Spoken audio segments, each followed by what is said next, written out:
Financing our future. Coming up in today's magazine, we get highlights of the estimates of expenditure for the Ministry of Finance. Then later we hear from the Integrity Commission. This is Jamaica Magazine and I'm your host, Theodore Henry. Welcome. Virgin, the road signs make the traffic environment safe. The green light means go. Red means stop. Amber also means stop. Yeah man, it don't mean you must speed up. And get this, even if the light's on green, when the traffic is thick, don't bother move off and block the intersection. And please, don't stop on a pedestrian crossing. Look out for children, the disabled and the elderly. Follow the signs so they all can arrive alive. Be a good road user. Obey the road signs and look out for each other.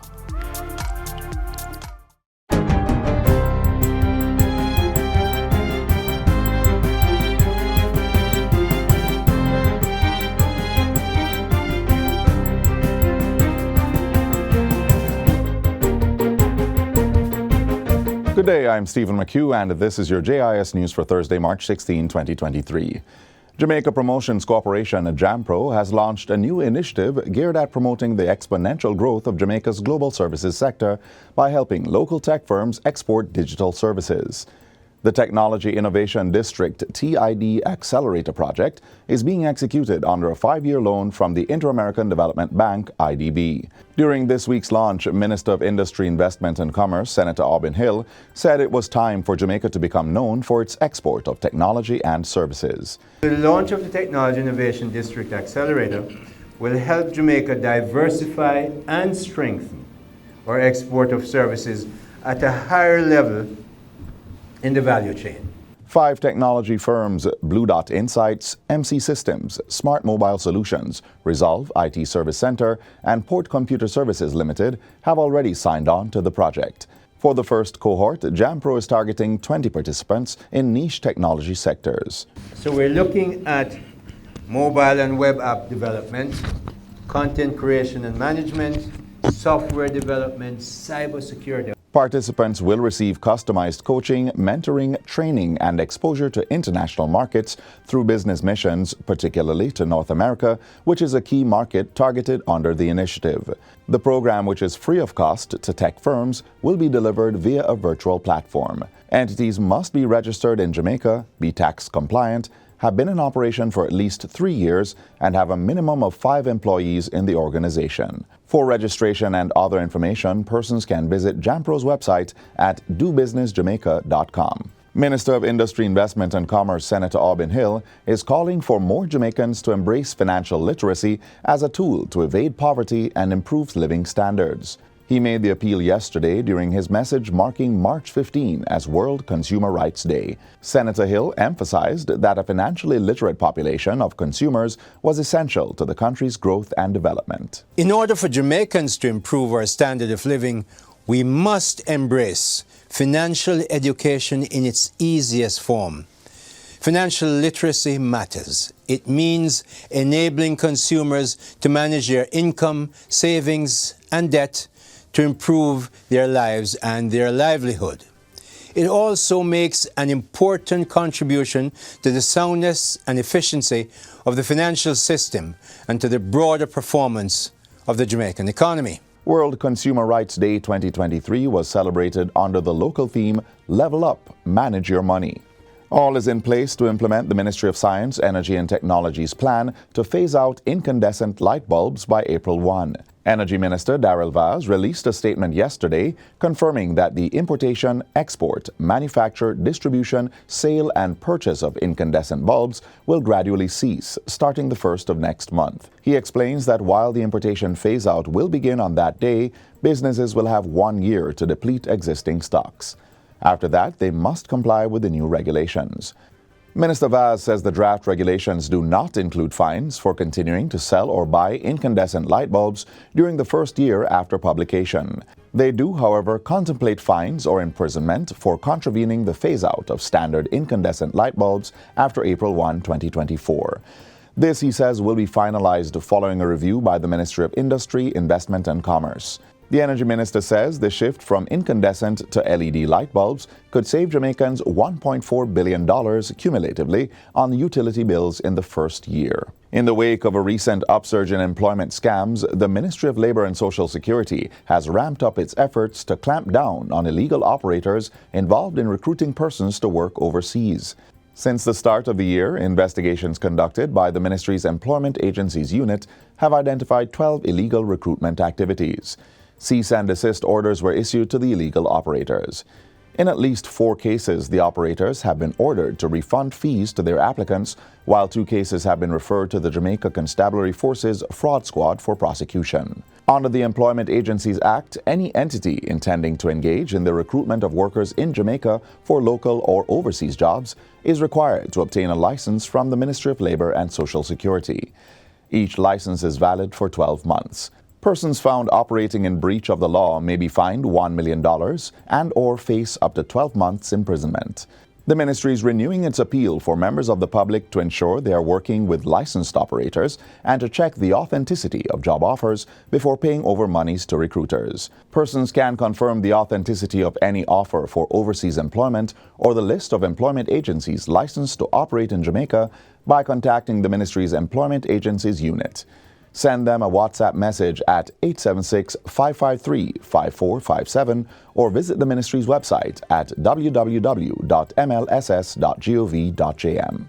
And finally, the Jamaica Anti-Doping Commission, JADCO, is on a path to achieving ISO 9001 Quality Management System certification. Minister of Culture, Gender, Entertainment and Sport, Olivia Grange, gave an update during the recent Standing Finance Committee's meeting in the House of Representatives. The Commission also partnered with the Canadian Centre for Ethics in Sport for a 2-day working visit and training and commenced its ISO 9001 Quality Management System certification to meet international standards and enhance the protection of Jamaica's sporting image. She says JADCO is focused on fostering a dope-free environment in Jamaica that promotes the ethics and spirit of sport through education, testing, advocacy, and the coordination of an effective program. The Jamaica Anti-Doping Commission began training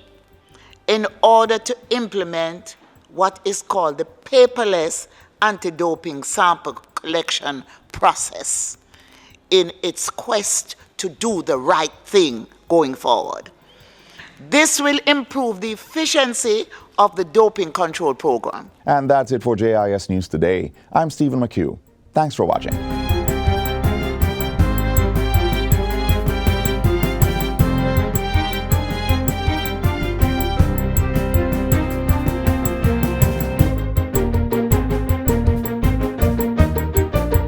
Unsure of when you should apply for your NHT contributions refund? This is your reminder. The National Housing Trust, NHT, is now accepting refund applications for contributions made in 2015. Here is what you need to know. Eligible contributors must apply online. Customers may apply for their refund via NHT's website at nht.gov.jm or through its mobile app, NHT Mobile. The NHT has extended the cash refund granted to eligible public sector workers for 2023. For more information, you may visit their website, nht.gov.jm, send an email to wecare@nht.gov.jm or call 876-929-6500 or 888-225-5648. The National Housing Trust, the key to your home. Let's now turn our attention to matters of finance on a national level.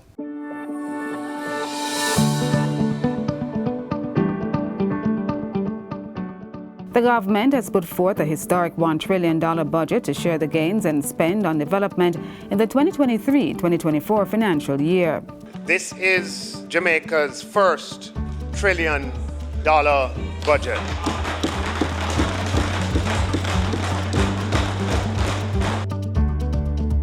The breakdown shows the majority, $665.5 billion, going towards recurrent expenses, $75.3 billion to fund capital projects, and $280.6 billion for debt service. To meet payments for Phase 2 of the public sector compensation reform, more than half of the recurrent budget has been earmarked. Having received the largest share of over $430 billion of the country's overall budget, let's turn our attention now to how the Ministry of Finance will distribute this. With government serious about the management of fiscal policies and the economy, over $44 billion more has been pumped into this area, moving its budget to $75.8 billion. To strengthen the capacity of the Financial Investigations Division, allocation was almost doubled to over $1 billion. Included is $300 million for refurbishing and upgrading of office space and more than $171 million to purchase fixed assets. Meanwhile, close to $58 billion has been allocated for the management of public finances. Of that, $36.8 billion is reserved for contingencies. There is also a separate $200 million contingency for natural disaster and another $600 million for pre-investment project planning and development.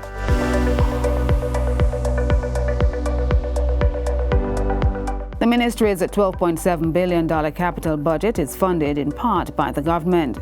Further support is provided by the International Bank for Reconstruction and Development, the Inter-American Development Bank, and the European Union. Within the budget is $670 million for the construction of the Christiana Tax Office. Ground was broken in February. Meanwhile, $435.8 million will be spent on initiatives to strengthen the business environment for private sector investment. Similar interventions will be pursued with $676 million under the Jamaica Business Environment Reforms Project managed by JAMPRO. And close to $8 billion is budgeted through the contingency provision for projects that are approved for implementation under the public investment system. Support continues in the capital budget for resilience against climate change in vulnerable areas. A combined $426.2 million has been set aside for special projects.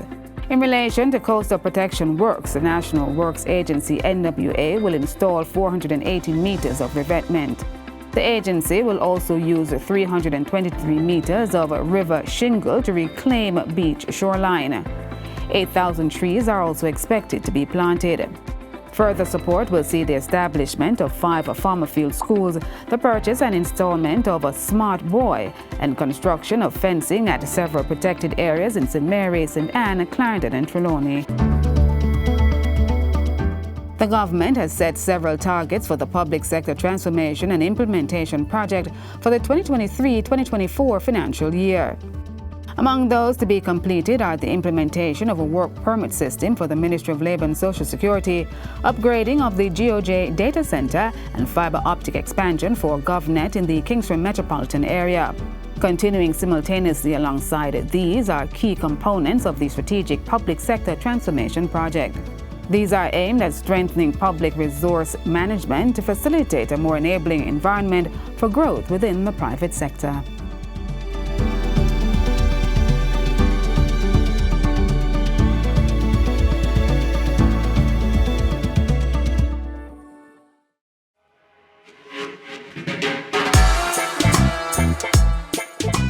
Hey you! Yes you! Let's go on a public sector journey together. Check your rear view and let's hit the gas. We all rely on public sector workers, from hospitals and care workers to schools, where our children get the education to fulfill their dreams, and in emergency situations when we're most in need. In turn, public sector workers are paid by us. The current compensation structure in the public sector is complex, inconsistent, and inequitable. That's about to change. Welcome to the new compensation system. The new system is simple and easily understood. It's consistent, enabling equitable application and transparency across the public sector. It will reward high performance, and it's sustainable. The government of Jamaica is committed to investing in its people and building a better public sector for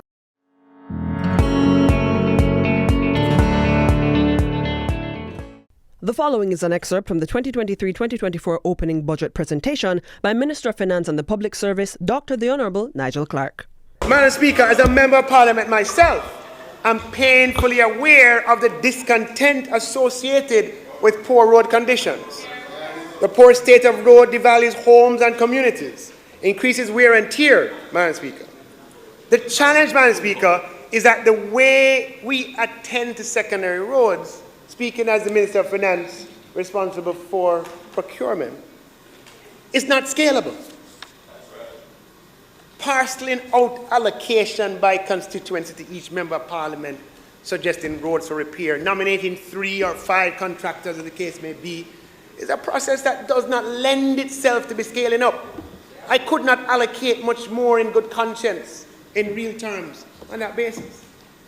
Madam Speaker, it's an inefficient way. We couldn't have 105 million contracts and 10 million contracts and 25 million contracts.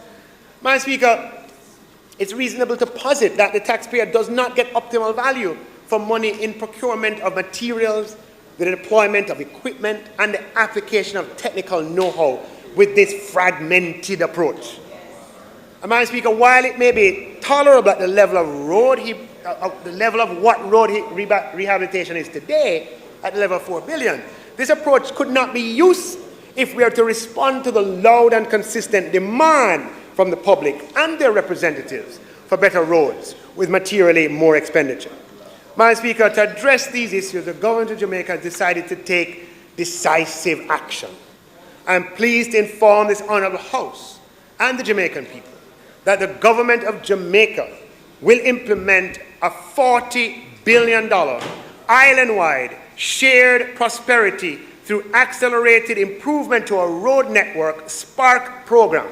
The SPARK program, Madam Speaker, will be executed over a 3-year period with the start of the project development in this fiscal year, because you have to go through PIMSEC, you have to satisfy PIMSEC. And Madam Speaker, having a year for it is, we're going to have to be very efficient, and NWA is going to have to get up to speed and make sure to get the job done, right? But we have to first design the project, plan the project, and for implementation, Madam Speaker, in the fiscal years that follow, under the theme, modernizing our roads for our shared prosperity.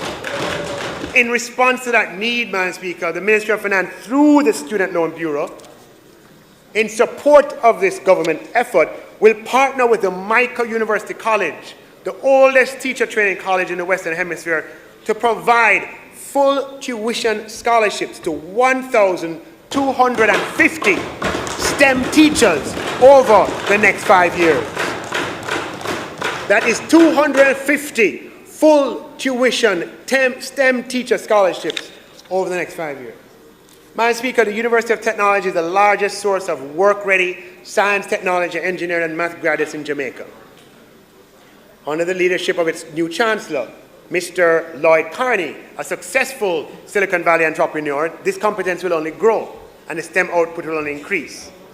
UTech is uniquely positioned to anchor itself and build out Jamaica's knowledge process outsourcing and information technology sectors, Madam Speaker, and with IT-enabled business services that drive data analytics through machine learning and artificial intelligence, software development, information security, etc., engineering sciences, cybersecurity, etc. And Madam Speaker, they have labs at UTech that provide ready-to-work experience. Madam Speaker, through the Student Loan Bureau, the Ministry of Finance and Public Service will support Jamaica's goals and UTech's ambitions at the same time, and ensure that those who can least afford are not left behind. We'll do so by providing the UTech with a total of 1,000 STEM scholarships over the next 5 years, Madam Speaker.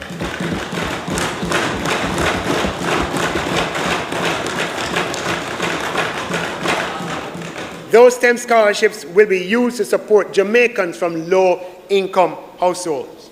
We need to broaden our economic base, Madam Speaker, and if we have sufficient numbers of qualified STEM students here trained in the latest technologies, Madam Speaker, though some may leave, and these will be obviously with some kind of bonding requirement, the presence of that talent here will attract investment, Madam Speaker, higher paying jobs, higher valued jobs, Madam Speaker. Madam Speaker, happy to remind the House, because this is public information already, that 70 new buses, which are 45 diesel, 20 compressed, and 5 electric, will come in this fiscal year. But I'm also pleased to announce, Madam Speaker, that the government will be procuring an additional 200 electric buses on a phased basis over a 3-year period, commencing in this fiscal year. Madam Speaker, as we speak, an electric bus drive up and park outside of the Parliament as a demonstration, Madam Speaker, of our resolve. See it right there. It's here, Madam Speaker. The electric bus. We're going for 200, Madam Speaker.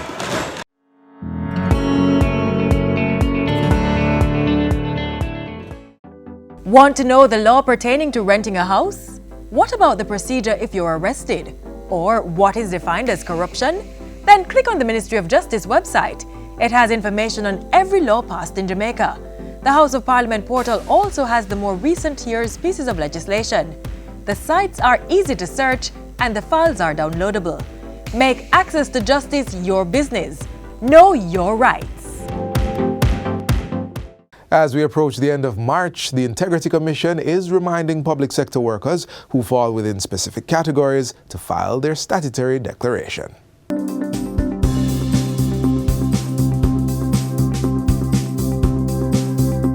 If between January 1 and December 31, you are a parliamentarian or public official in receipt of total emoluments of $3.5 million or above, or you are appointed or perform the functions of a position listed in the Jamaica Gazette, December 14, 2022, regarding the Integrity Commission Act, you are required to file a statutory declaration of assets, liabilities, and income as at December 31. What to file? You are required to declare all balances and interest in all assets, liabilities, and income received by you, your spouse, and children below the age of 18, whether living in Jamaica or abroad. It should be noted that a person who knowingly makes a false statement in a statutory declaration may be liable to a fine not exceeding $2 million or to a term of imprisonment not exceeding 2 years. The Integrity Commission has implemented its zero tolerance policy. All declarants are to submit all outstanding statutory declarations. Failure to submit a statutory declaration may attract a fine of not exceeding $500,000 or to a term of imprisonment not exceeding 6 months. The Integrity Commission has decentralized the collection of statutory declarations. Submit your statutory declarations for the previous calendar year securely within your organization on or before March 31 of the following year. Here's how. Firstly, complete your statutory declaration. Ensure you have entered the correct as-at date, for example, December 31, 2022. NA or C attached is never an appropriate response. Use none and list all required balances. Copy or print additional pages where necessary. Ensure all the sections are signed. A justice of the peace is required to validate your signature by signing, entering the date, location, and affixing their embossed seal. Attach the relevant supporting documents. ATM printouts are not accepted. You then proceed to your in-house collection point. Collect a statutory declaration envelope and security seal. Place the required information on the statutory declaration envelope, seal the envelope, and affix the security seal. Deposit the secure envelope in the Integrity Commission branded collection container or with your designated officer on or before March 31. Finally, enter your name and date of submission on the Integrity Commission log sheet. The designated officer should deposit the white copy of the log sheet in the collection container on April 1. Retain the yellow copy for the files and facilitate the submission of the collection container to the Integrity Commission. The Integrity Commission will register your statutory declaration and send you a receipt by email on or before May 13. After submission, the statutory declaration is examined for due completion and accuracy. Where the Integrity Commission is satisfied that the statutory declaration has been duly completed, certification is done and an advisory issued to the declarant. Submit your statutory declaration completely and accurately and get on the path to certification. For more information, visit our office on the 4th floor of the Sagicor Sigma building at 63 to 67 Knutsford Boulevard, Kingston 5, or give us a call at 876-968-6227 or 876-960-0470.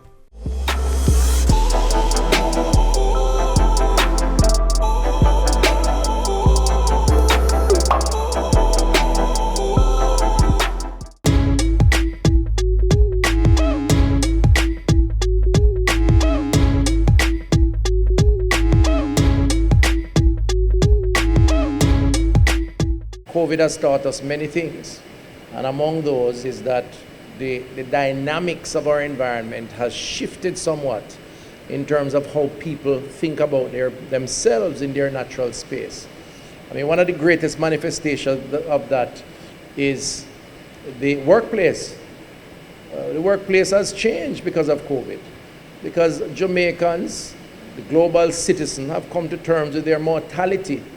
Now so more than any other time in the world, because COVID, as I said, has been the greatest equalizer known to man during this last 100 years. Everybody was afraid at some point in time that COVID would have gotten us and would have taken us out. And it never really mattered whether we had money or were poor, whether we were in North America or in Jamaica. And as a human instinct would dictate, many persons are now rethinking how they work, where they work, what time they work, and the concept of self-care and taking care of self, family, community is becoming a lot more relevant. That represents for us an opportunity, particularly because we exist in a pandemic of lifestyle-related ailments. It is how we live that is facilitating our demise to a large extent. The cardiovascular disease, the salts, the sugars, the fats, the tobacco, the alcohol, the lack of rest, the lack of physical activity. We have to get people nudged into greater health-seeking behavior. It cannot just be about cure, it has to be about prevention. And some of it we may have to legislate, like tobacco legislation, like school nutrition policy and what is served in our schools, like sugary drink. Our foundation championed that. Like the right of people to know what's in their foods, front of package labeling. But the reality is that generally Jamaicans don't like to get a checkup. They go doctor when they're sick. So while we single out men for being a little, afraid, it's better to bear the perception of being violated and detecting your prostate troubles early than to wait until it's too late. And at that stage, the violation don't really matter. So we're going to have to be bold about that and engage in greater community outreach. But I think we have to also advocate for people, Jamaicans, to do their annual screening.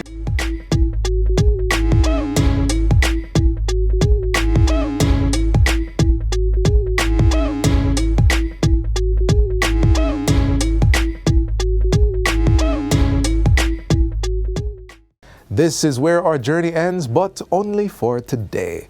Join us again tomorrow when we bring you another informative program. In the meantime, stay connected via our website, jis.gov.jm. And while you're online, send your feedback to Jamaica Magazine at jis.gov.jm or via tweet at JIS News.